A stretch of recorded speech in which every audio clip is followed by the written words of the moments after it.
As our new century dawns in terror and war, many have concluded that religion leads inevitably to hatred and violence, and that we are witnesses to a clash of civilizations.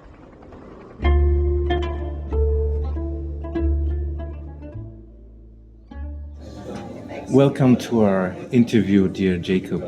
Thank you. We are very pleased to meet you here in Stuttgart and to talk about your film Out of Cordoba, which we learned you started making to set a positive sign into the world. What was behind your mind when you had this idea?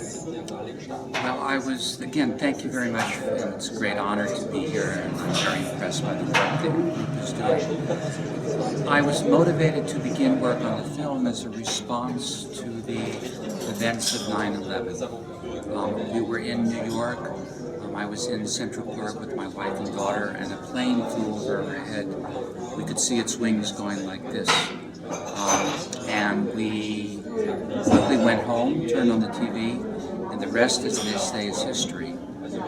In the months and weeks after 9/11, many commentators in the West began to speak about something they refer to as a clash of civilizations between the West and the Muslim world. And I wanted to present a different side of history, one that showed the cooperation between Islam, Christianity, and Judaism as a response to many people in the Bush administration who were using this idea of a clash of civilizations as a justification for what they called the war on terror, and then later leading to the invasions of Afghanistan and Iraq, with unforetold difficulties and disasters in the years after that. And so, because I had studied this history in the university, I knew there was a different side of history, one that stressed cooperation and sharing between Jews, Muslims, and Christians around the Mediterranean Sea for hundreds of years. And I wanted to highlight that aspect of Al-Andalus, Muslim Spain, in what the Spanish call convivencia, living together, where Jews, Christians, and Muslims shared a culture, language, poetry, and song.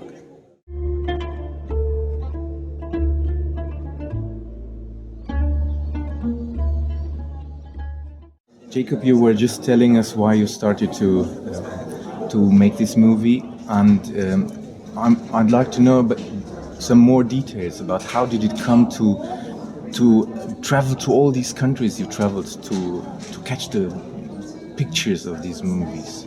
How did that develop? Well, when I decided to make a movie that would utilize the legacy, the heritage of Islamic Spain, I looked for two characters or people to focus the film on. And I knew about Maimonides, a great Jewish rabbi from the 12th century, and then I quickly discovered that he had a Muslim doppelganger, a mirror image of himself, by the name of Ibn Rushd, or known in Latin as Averroes. And these two people became the foundation for the film. And to follow their story around, their life stories, I followed first Maimonides' life path that went from Spain to Morocco to Egypt.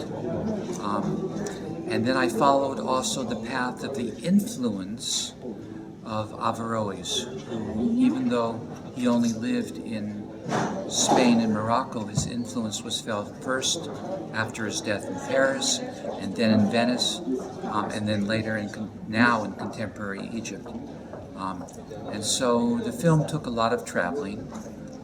It also took a lot of money because making documentary films is expensive. The budget of the film was $1 million. I started with zero. But in a way, the process of making the movie was also a mirror of the content of the movie as well, because without the help that I, as an American Jew, received from people outside of my community, meaning from Muslims and from Christians, the film would not have been made. And so the money donated to the film was a mirror, was a symbol of the convivencia, of the living together, which was the content of the film and the content of Muslim Spain during the Middle Ages. So, what did you learn personally by making this movie in all this time, with all these encounters with different people, like scientists and philosophers? I think I found many people in the United States and in the West say that religion is a cause of division and hatred between people. And they argue, there's a group in the States called the New Atheists, and they are, Christopher Hitchens was one of these people, a writer from Britain and then from the United States. And they argue that because religion by its nature claims to be speaking in an exclusive truth, it will always look down upon people from different traditions, and therefore is a cause of hatred and ultimately leads to violence. And I think that I found in making this film that there were people of religion, people of faith, people of the spirit, from the Jewish community, from the Christian community, from the Muslim community, who wanted to use their belief in their tradition and in God as a source of Freiheit, as a source of freedom and tolerance, not as a source of hatred, as a source of love rather than division. And I think that was the major evidence, what I learned from the film, that religion in fact can be a source of bringing people together, not only a source of dividing them. So you were talking about religion as, on the one side, as a dogma, and on the other side as a spiritual, inspirational source. Yes. And you followed more this path of spiritual, inspirational sources. Yes, that for instance, Maimonides said very specifically that one should accept the truth no matter where you find it. And by that he was justifying his reliance, his building his work upon a non-believer, on Aristotle, the great Greek philosopher, who came before the birth of Christianity and before the birth of Islam. And here's also Maimonides, even though he was a rabbi and a believing Jew, he quotes many Muslim philosophers in his works, far more than he does Jewish philosophers.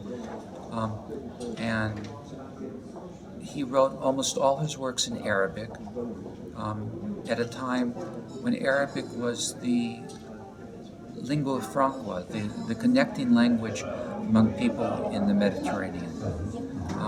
And so in the life stories of Averroes and Maimonides, we can see a lesson that cultures advance when they open up to outside influences, that they retract, they become narrow, they decline, they wither away if they rely only on their own tradition and say that there can be no truth found outside of their house. So it's then more about wisdom than about religion, maybe. Well, in their point of view, religion meant an accepting of wisdom from many different traditions. One of these great scholars that I interview in the film, and who was really one of my main inspirations for making the film, is a Catholic priest who wears a collar. His name is David Burrell. He teaches at the main Christian universities, Notre Dame, in the United States. And he says that by the 13th century, in Europe, the idea of religion was an interfaith affair. And for a Catholic priest to say that, this is an amazing statement. What he means is that even though Christianity was the major religion in the West, that they understood their religion because they had learned about Aristotle, about spirituality, and about law from Aristotle and from reading Greek philosophers, and that influenced their notion about what religion is. Okay, so what kind of experience now? We've been looking to the point that you experienced some interesting encounters on the way of making that film, and in fact, what kind of reactions did you receive after you showed the film? I've been screening the film now for about 2.5 years around the world. The film has been shown on Spanish TV. It will be shown now on Al Jazeera in Arabic to literally millions of people in the Middle East and North Africa. Turkey has bought the film, but I have personally taken it around over 100 times to universities, film festivals, conferences, churches, mosques, and synagogues. And I've been all over Europe with the film, including to Egypt, to Morocco, and to Qatar. The film has mostly been received very, very positively, but on occasion there have been people from all three communities who objected to the film. First, there are some Muslims who felt that they did not want 9/11, the attacks on 9/11, to be shown again. They said, we're always being beat over the head with the charge of terrorism. And so there are some Muslims, not many, who said it's a great film, but you should not begin with 9/11. There are some Christians, primarily Catholics, who felt the film was too critical of the church because it talks about the church burning the books of Averroes in Paris in 1277. And there were more than a few Jews, I am sad to say, who objected to the end of the film, which talks about Israel's oppression and violating the human rights of the Palestinians, and profiles a rabbi who tries to help Palestinians defend their houses against destruction by the Israeli army and extremist Jewish settlers in the West Bank. And there are some Jews who felt that, it's fine to make a film about Maimonides, but the film should stay in the Middle Ages and not advance into the present. But for me, there is no point to make the film except to use the past as an inspiration and a guiding light, to shine a torchlight on the problems that we face in the present. And David Burrell, again, my Catholic priest, says that if we look at interfaith relations as a garden, there's a lock on the door to entering that garden, and that lock on the door is the key of self-criticism. So if we enter into that garden, we need to have the courage to be self-critical of our own traditions. It's easy to say Muslims are terrorists or that Christians have been against Jews.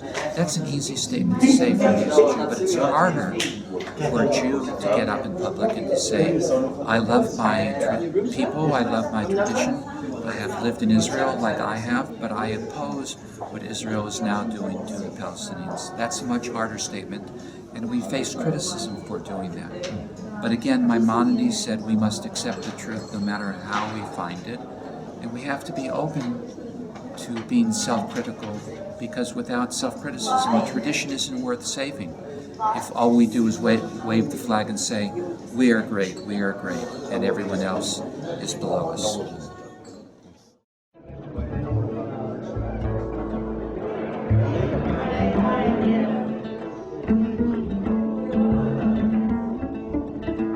Salam alaikum, shalom aleichem.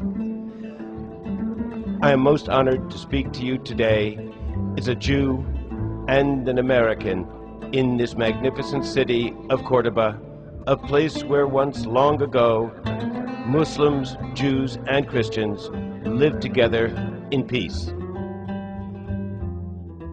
So the legacy of Maimonides and Averroes is harmonizing science with religion. Yes. How important is that in our present time? I would say that's one of their main lessons because, look, I grew up in a family influenced by Marxism. And Marx said that religion will fade away, will wither away. It won't be important. And yet, just the opposite has happened. We find that religion, since the fall of communism in 1989, the question of religion has risen in importance in the public sphere all around the world. In China with the Falun Gong, in Indonesia, in Malaysia, in India, certainly in the Middle East, in the Arab world, even in the United States, which even though it has a separation between church and state, remains a fundamentally very religious country. And so the question about how one is religious in the modern world is a terribly important question. Does religion mean that we should not learn about science? That we should not teach our children about evolution? And there are many religious people who believe that. But because Averroes and Maimonides were scientists, they said that if science contradicts the sacred text of the Bible or the Quran, that then the sacred text should be understood not literally but metaphorically. And so that science has the upper hand in understanding how the universe works. That's still an important lesson when there are when there's a rise of fundamentalism in the Jewish, Christian, and Muslim community around the world. So I think Averroes and Maimonides can be inspirations about how to be religious and not give up modernity, how to be a modern person and still exist within a religious community. So nowadays it's a very, very powerful message, this bringing together spirituality and science, and it's important for the development of human mankind, in fact. Yes, I would agree that that's one of the basic questions that we find because of the continual belief of billions of people in religion. You know, again, proving Marx was wrong in that aspect of his writing as well. Averroes and Maimonides, they were influenced by Aristotle, Yes. very much, because they studied his work and they translated his work. Now, Aristotle, he gave equal weight to the happiness of men and women in a society. But nevertheless, he viewed women as incomplete and, in fact, inferior to men. How did that reflect the view of the two philosophers, and how did it reflect in the society of the 12th century in Andalus? There's a difference on the question of women between Maimonides and Averroes. Maimonides, in keeping with the historical understanding of Judaism as a sexist, patriarchal religion, did not think much of women, sadly to say. And so that he writes a lot about his son, Avraham, who he loved very much. He had a daughter. We don't even know her. So his daughter was, in the closet, so to speak. On the other hand, Averroes, in one of his books, writes very specifically that Muslim Spain would benefit tremendously if half the society, meaning women, was allowed to rise up and to be educated and to flourish, and that how much culturally and intellectually richer the society would be if it paid attention to its women members. And so again, there's a difference between them. It also shows that sexism is not intrinsic to Islam, but is a cultural phenomenon, in the same way that many Jewish feminists argue that Judaism can be reformed to reflect a feminist understanding of religion. Again, a very important message for this time as well. Throughout history, women were very much discriminated in Islam, in Christianity, as well as in Judaism. So how important is it, according to you, the gender equality in the interreligious dialogue? Very much. I think there's no more important question because it deals with human rights. It's silly to talk about interfaith relations when when men are only talking to each other. And so, for instance, in the conferences that I've been to in Doha, in the country of Qatar, in the Persian Gulf or the Arab Gulf, I was happily surprised to see that the head of the Department of Sharia, of Islamic law in the National University in Doha was a woman. And to see all these men referring to her on questions of Sharia was really startling. To see, it was really surprising to see that this woman scholar of Islam had so much influence among Muslim intellectuals and imams throughout the Middle East. And so that it helped to break down the stereotypes that those of us from the West came to the Middle East thinking that women were always going to be veiled. And she, of course, wears a veil, but it doesn't mean that she's not valued. The veil itself is not, I don't think, is not a symbol of oppression. It's what the society allows women to do. Do you agree that as long as there is no equality, no tolerance between men and women, that real peace, real tolerant societies cannot exist? Yes.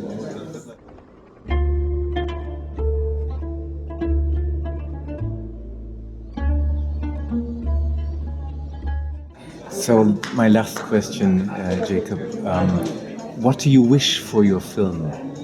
What is there a wish you have that might happen with your film or the subject of the film? Well, I've already been blessed to have the film being seen by literally thousands of people, and it will be seen once Al Jazeera shows it, literally tens, if not hundreds of thousands more. And I believe the film was a vehicle or a messenger about the importance of tolerance, and I've seen people being very much motivated and emotionally and intellectually moved by the film. And I feel very blessed that I was able to do the film with the support of people around the world and with the support of my family and friends. And that allowed me to travel around the world and to really screen the film and to discover small and large interfaith organizations exactly like yours all through North America that came together after 9/11 because they wished to learn who their neighbors were. Nobody forced them to join these groups, but they themselves sought out people from other communities and they wanted to learn about other traditions, other recipes, other songs, other ways of worshiping God. And that has been a real joy to discover. Okay, thank you very much, dear Jacob, for this wonderful interview. The messages you gave to us is just according to the messages we try to give with our association, so it is a wonderful coincidence that we met you. Thank you very much. Thank you very much. Thank you.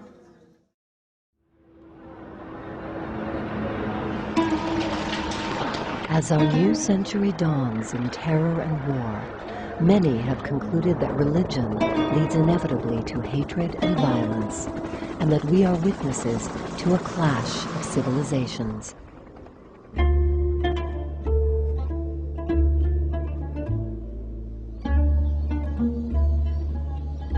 Others, however, dream of that long ago time in Andalusia, Spain, when the city of Cordoba was an oasis of religious tolerance.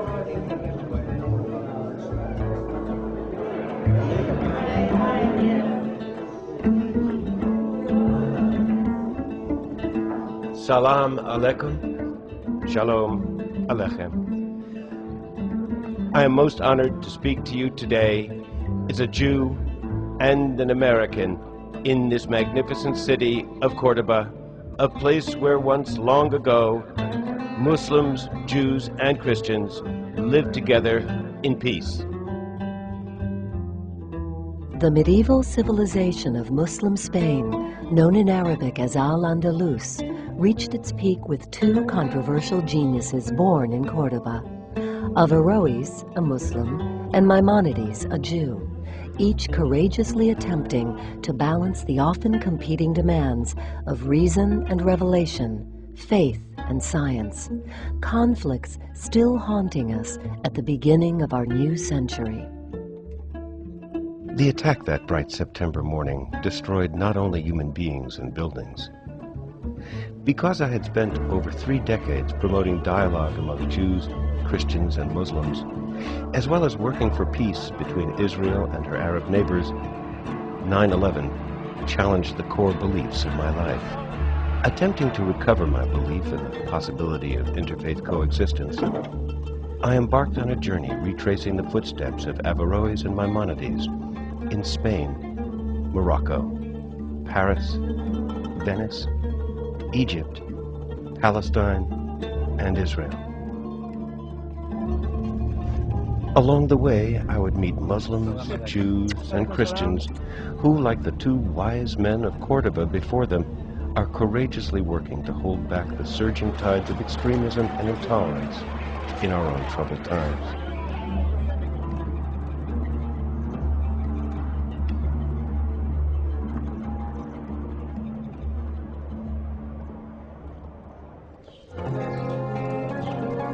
In his audio tapes, Osama bin Laden constantly refers to the loss of Muslim control over Al-Andalus, the Arabic name for Spain, as a tragedy. How do you understand his reference to Al-Andalus? Bin Laden uses Al-Andalus as his example of the tragedy of Al-Andalus, but he, of course, understands Al-Andalus in a radically different way from the way that you and I understand it. He doesn't understand Al-Andalus as the land where Muslims, in fact, created a culture of tolerance. Sí, bueno, es una expresión en mi despacho, que es el lugar más íntimo de trabajo y de reflexión de un ministro de Asuntos Exteriores.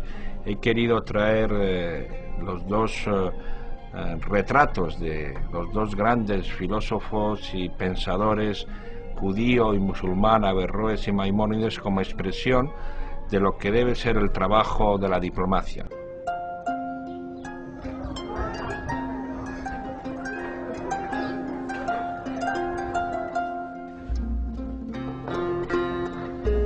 Parler de choc des civilisations ou de choc des religions ou de fatalité de la confrontation entre juifs et arabo-musulmans est une escroquerie.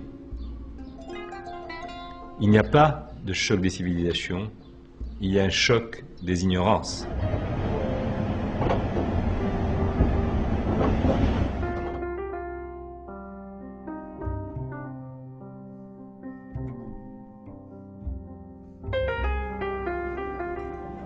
Dans l'histoire, il y a eu des moments de rencontre et que nous avons aujourd'hui à privilégier ces moments-là, à les rappeler pour pouvoir justement dire que le refus de l'autre n'est pas une fatalité. I would say that no figure in Venice probably gives us a better idea of what the real Averroes looked like than this 14th century sculpture of a North African or Egyptian judge of Islamic law, which of course is what Averroes was. But the Venetians dealt with people like this, with their huge official turban, and so such an official with whom the Venetians negotiated is the one who is represented right here. Which again shows the close connection between Venice and the Muslim world. The connection was so close that it is no exaggeration to say that basically the Doge of Venice and the Sultan of Cairo were existential allies.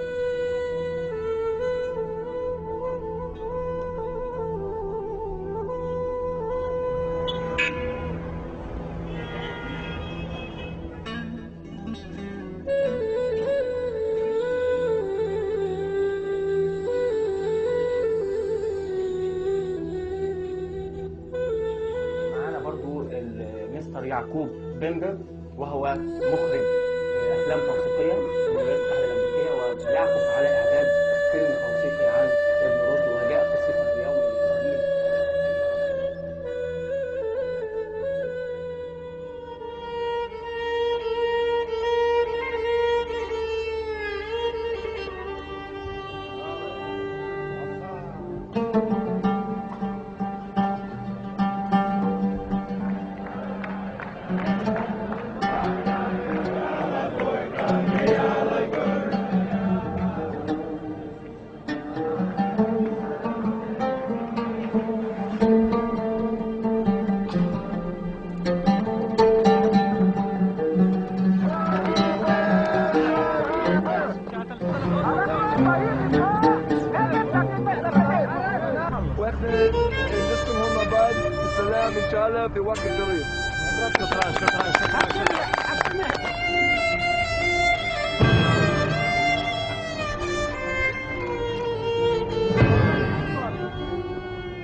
After so many false starts and shattered hopes, is peace between Arabs and Jews still possible?